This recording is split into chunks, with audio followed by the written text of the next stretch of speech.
आप सब लोगों ने जो अभी डब्ल्यूटीसी पर अटैक देखा, वो सिर्फ एक ट्रेलर था।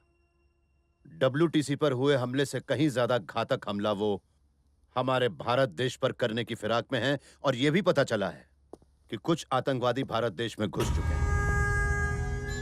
हम उस ग्रुप के लीडर के बारे में नहीं जानते, ना ही उसके प्लान के बारे में। सिर्फ उसका नाम जानते हैं, मलिक। शायद ये उसका नकली नाम है। पहले वो इस प्लान को बाहर से ऑपरेट करने वाला था, लेकिन वो और उसका ग्रुप इंडिया में आ चुका है। ये फूल प्रूफ प्लान के साथ इंडिया में आया है, लेकिन अभी तक कुछ भी नहीं हुआ है। ये मत समझना कि ये कुछ नहीं करेगा, मतलब किसी भी वक्त कुछ भी हो सकता है। जितनी भी भीड़ भाड़ वाली जगह हैं और ओवर सेंसिटिव प्लेसेस हैं, उन पर कड़ी नजर रखो। 1 मिनट का भी आराम नहीं है, ये बात ध्यान में रखिए। Now you know what you have to do. 24 घंटे अपने आप को चौकन्ना रखिए, और एक बात हमेशा याद रखिए, गलती की कोई गुंजाइश नहीं।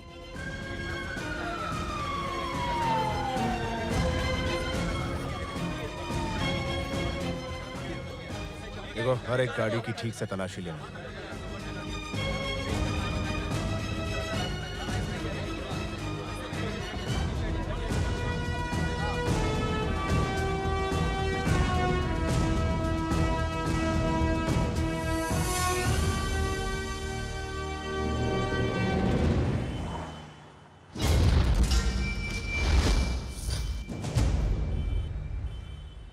सर, ये बॉडी हमें समंदर में मिली और बॉडी मिलने के 3 दिन पहले इस आदमी की मौत हुई थी। तुमने मिसिंग केसेस को चेक किया? आसपास के सभी पुलिस स्टेशंस में चेक कर लिया सर, मिसिंग केस नहीं है। जहाँ बॉडी मिली थी वहां तुम्हें और कोई चीज मिली, जैसे आईडी कार्ड, मोबाइल फोन या और कुछ? नहीं। ये भी तो हो सकता है कि किलर ने मारने के बाद इसका सारा सामान निकाल लिया हो।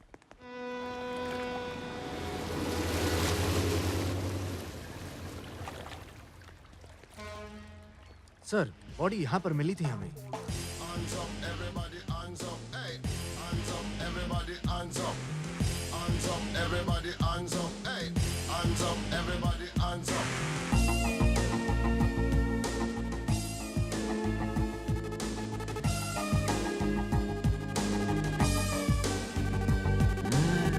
The dance and you have to dance up. When you hear the reggae music and you put your hands up, and you smoke the ganja and you put your hands up. Everybody them a jump up and a put them.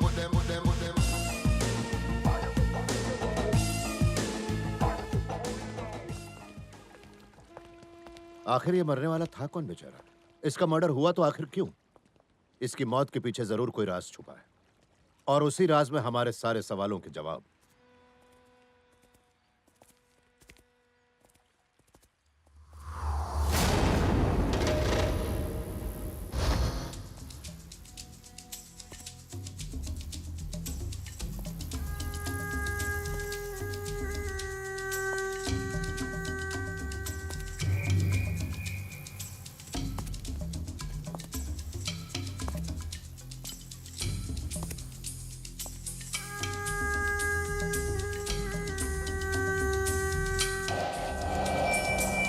Anwar,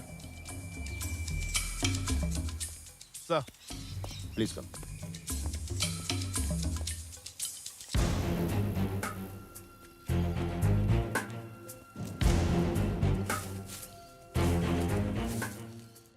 murder यहीं पर हुआ था।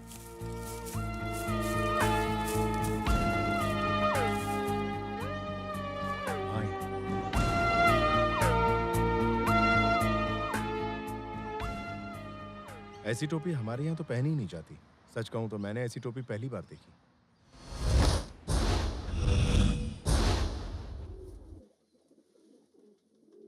हिंदुस्तान में ऐसी टोपी कम लोग पहनते हैं। हाँ, बर्मा के मुसलमान ऐसी टोपी ज्यादा पहनते हैं। आप बता सकते हैं कि हिंदुस्तान में इस तरह की टोपी कहाँ पहनते हैं? जब 1967 में बर्मा में दंगे हुए थे, तो वहाँ के मुसलमान भागकर हिंदुस्तान आ गए थे, और उस वक्त तमिलनाडु के कन्याकुमारी डिस्ट्रिक्ट में जाकर बस गए थे। वो लोग अभी भी अपनी पहचान बनाने के लिए ऐसी टोपी पहनते हैं।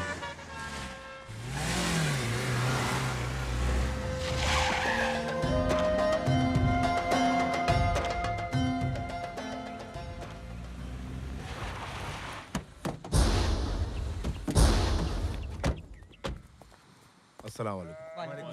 हम लोग थोड़ी पूछताछ करने आए हैं। फरमाइए जनाब। आप ऐसे किसी आदमी को जानते हैं जो इस तरह की टोपी पहनकर मस्जिद आता दिखा और बाद में गायब हो गया?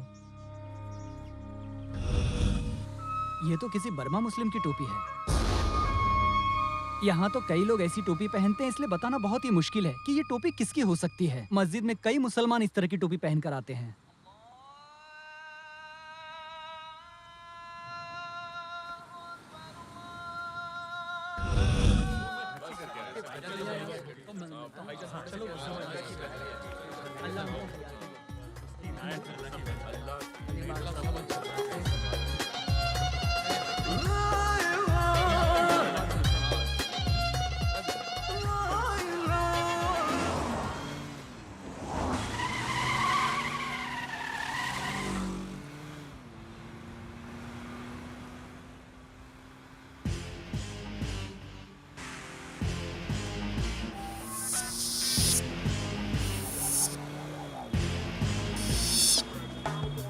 Hands up, everybody, hands up.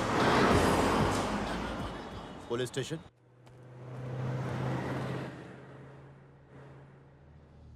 Sir यहाँ पर सिर्फ 3 ट्रेवल एजेंसीज हैं और ये उन तीनों के मालिक हैं।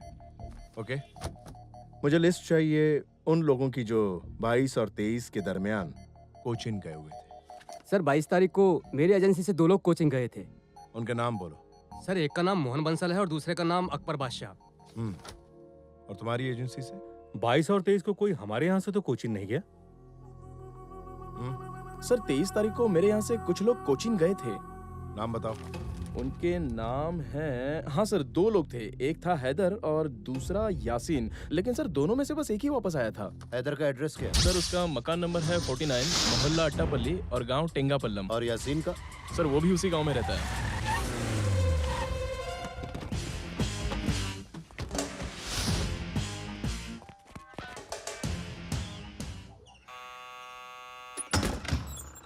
कौन है आप? हैदर घर में नहीं तुम्हें है। कैसे पता चला कि हम हैदर के लिए आए हैं? वो हैदर शहर गया है किसी जरूरी काम से। हम भी जरूरी काम से ही आए हैं। मेरी बेटी की शादी की कार्ड लेने गया है। आप वहाँ क्यों जा रहे पता हैं? चल जाएगा। आप कौन हैं? मेरे घर में क्यों घुसे चले आ रहे हो? आखिर आप लोग चाहते क्या हो?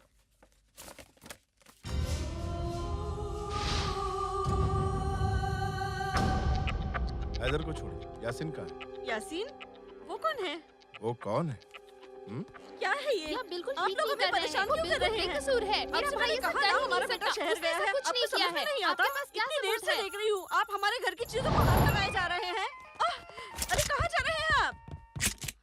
हैदर, पुलिस ने तुम्हें चारों तरफ से घेर लिया है। चुपचाप बाहर आ जाओ। Come on. छोड़ दीजिए इसे। मेरा बेटा बेकसूर है। अम्मी, अम्मी, मैं सच कह रही हूँ, उसने कुछ भी नहीं किया। पुलिस को अपना काम करने दो।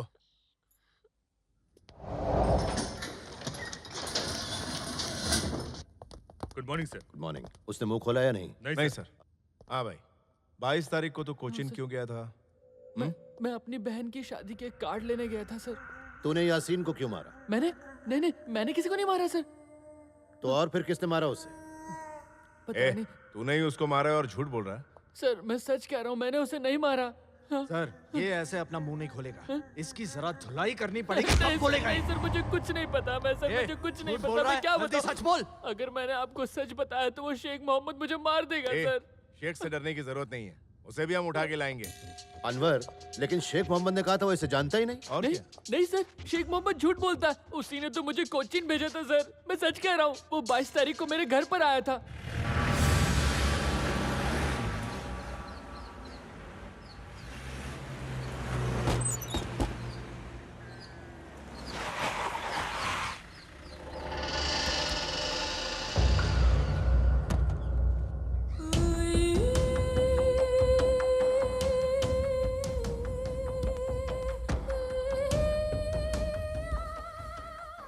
सलाम वालेकुम भाई। वालेकुम सलाम। शादी की तैयारी कैसे चल रही है? बहुत अच्छी चल रही है भाई। ले ये पैसे ले।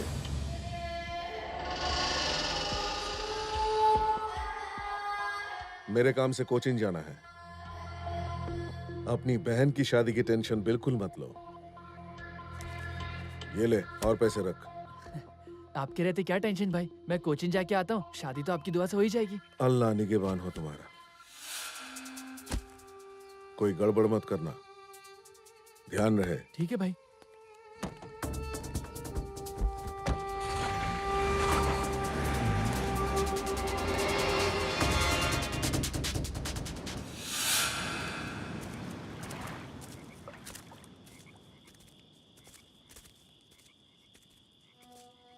हैदर भाई, वैसे इस बक्से में है क्या? आखिर तुम मुझे बता क्यों नहीं रहे हो? यासीन देख, तुझे हमारी दोस्ती की कसम है, ना तो इस बारे में तू मुझसे कुछ पूछेगा और ना ही किसी को कुछ बताएगा, समझ गया ना? चुपचाप चल। मैं तो बस ऐसे ही पूछ रहा था। ए चुप ना।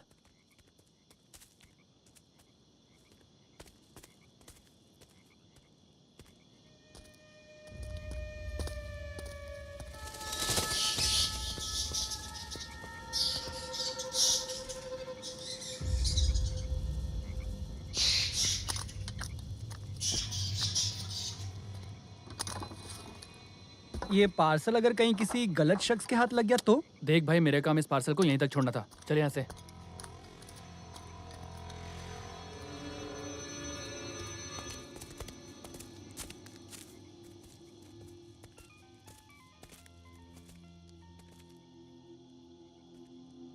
तू यहीं रुक।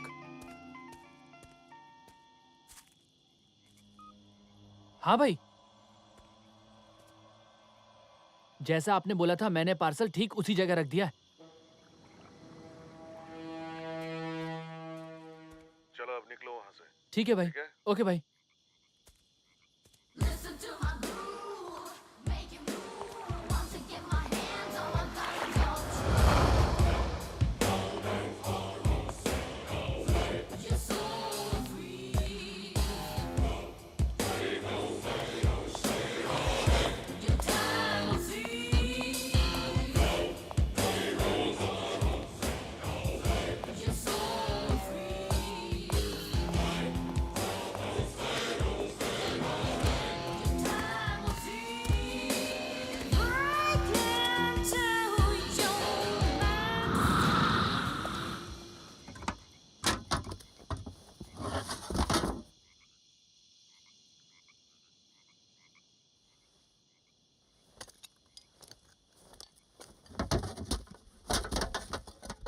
अब वहां से निकल ले। समझ गया भाई।